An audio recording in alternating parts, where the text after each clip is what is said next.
સરકારી કાર્યક્રમ છે આ ગામનો કાર્યક્રમ નથી સરકારી કાર્યક્રમ છે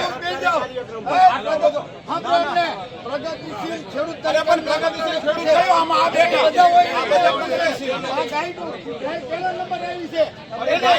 એમને ક્યાં વાંધો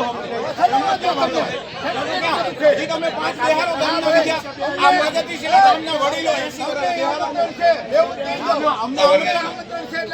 અમને આગળ દે અમને આમંત્રણ હોય ને આગળ દે સાહેબ આપણે નથી